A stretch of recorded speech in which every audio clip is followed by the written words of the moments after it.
અંતિમ ચરણની જે મતદાન છે, મતદાનની જે પ્રચાર છે તે થઈ રહ્યું છે, લોકોની ભીડ એકત્ર થાય છે, પણ લાગે છે કે વોટમાં કન્વર્ટ થશે. ગુજરાતમાં સ્થાનિક સ્વરાજની ચૂંટણીઓ માટે 26 તારીખે જ્યારે મતદાન થવાનું છે, જેમ જેમ દિવસો પસાર થાય છે એમ લોકો ખુલીને બહાર આવે છે. ભારતીય જનતા પાર્ટીની સરકારને જાકારો આપવા માટે સ્થાનિક સ્વરાજની સંસ્થાઓમાં જે ભાજપના શાસકોએ લૂંટ મચાવી, જે ભ્રષ્ટાચારી શાસન છે, જે તાનાશાહી છે, જે લોકો સાથે ભેદભાવ અને અન્યાયવાળું વહીવટ છે, એને બદલવાનો સંકલ્પ આખા ગુજરાતના બધા જ વર્ગ વિસ્તારના લોકોએ કરી લીધો છે.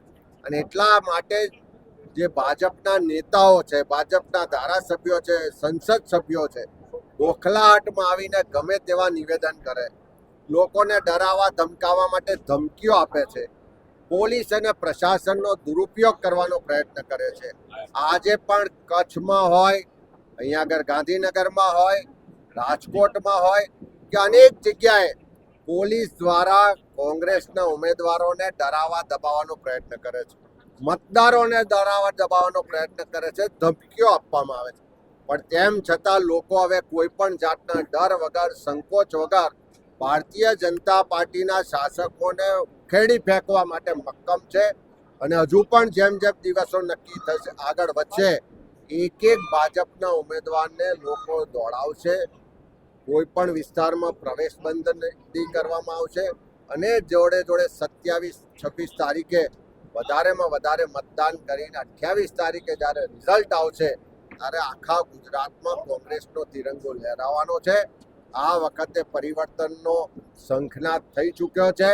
પરિવર્તનની શરૂઆત પણ આ સ્થાનિક સ્વરાજની ચૂંટણીઓથી થશે. જે 27માં ગુજરાતમાં સરકાર પણ બદલીને બતાવશે. મહિલા પ્રમુખ છે સોનલબેન પટેલ, આજ ભારતીય જનતા પાર્ટી ગુજરાત દ્વારા એવી ટ્વીટ કરવામાં આવી છે કે તેમણે પૈસાની માંગણી કરી છે, એવોમાં કોઈ આક્ષેપ છે? ભારતીય જનતા પાર્ટી પાસે પોતાના કામથી, પોતાના શાસનના નામે મત માગી શકાય એમ છે નહીં. એટલે ક્યાંક ધમકીઓ આપે છે, ક્યાંક કોંગ્રેસ કરે છે.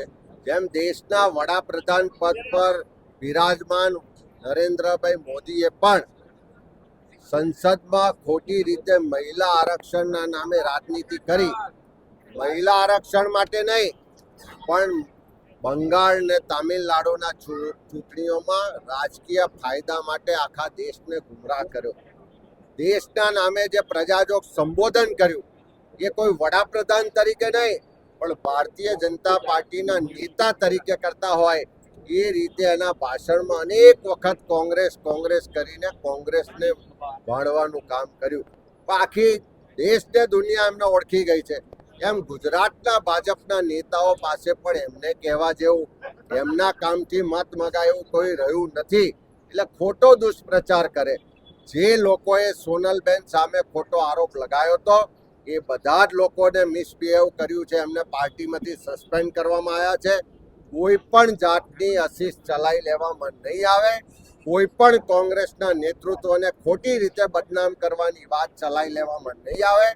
ભાજપના નેતાઓ પણ આવી ખોટી વાતો ફેલાવશે તો આવનારા દિવસોમાં એવા લોકો પર પણ કાયદેસરની કાર્યવાહી થશે.